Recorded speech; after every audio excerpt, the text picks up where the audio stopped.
समंदर में हिंदुस्तान का दम देखो। लहरों की ताकत का जापान बना हम कदम। भारत जापान की जोड़ी करेगी दुश्मनों को बेदम। हिंदुस्तान के समंदर में इन दिनों हलचल बढ़ गई है। बंगाल की खाड़ी में भारतीय नौसेना के कई युद्धपोत अपनी ताकत की नुमाइश कर रहे हैं और इस ताकत के गवाह कुछ विदेशी मेहमान हैं।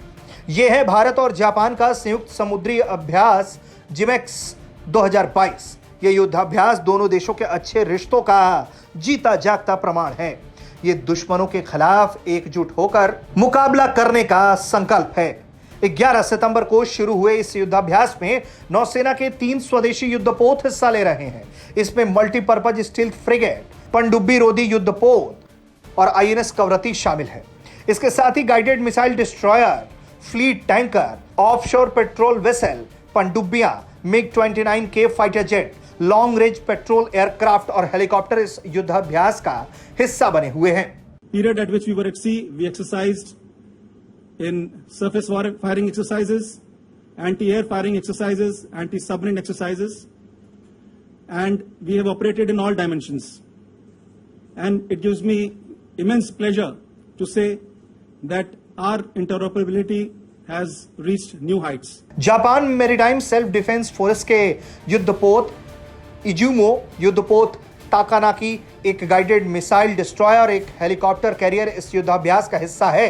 यह युद्धाभ्यास 2 चरणों में होता है। पहले समुद्र में ही दोनों देशों की सेनाएं अभ्यास करती हैं। उसके बाद बंदरगाह पर दोनों सेनाओं के अधिकारी एक युद्ध जैसे हालात में रणनीति बनाने का अभ्यास करते हैं। इस दूसरे चरण के लिए भारतीय नौसेना और भारतीय जापानी नौसेना के अधिकारी जो हैं वो विशाखापट्टनम पहुंचे और इस युद्धाभ्यास की खूबियां भी उन्होंने गिनवाई। इस युद्धाभ्यास के जरिए दोनों देशों की सेनाएं एक दूसरे की ताकत को समझने का मौका देती हैं। युद्धाभ्यास जैसे हालात में एकजुट होकर दुश्मनों का मुकाबला करने की काबिलियत ये परखने का दौर है। ऐसे युद्धाभ्यास में दोनों देशों की सेनाएं आने वाली चुनौतियों के लिए खुद को तैयार रखती हैं। जापान के साथ जिमेक्स युद्धाभ्यास की शुरुआत साल 2012 में हुई थी। इस साल इस युद्धाभ्यास का 6ठा संस्करण समंदर में दोनों देशों की नौसेना के बीच बेहतरीन तालमेल का प्रमाण दे रहा है। जिस तरीके से लगातार भारत और जापान के सामने चीन बड़ी चुनौती बनकर उभरा हुआ है, ऐसे में यह युद्धाभ्यास चीन के खिलाफ एक बड़ी लामबंदी भी है। ब्यूरो रिपोर्ट, भारत तक।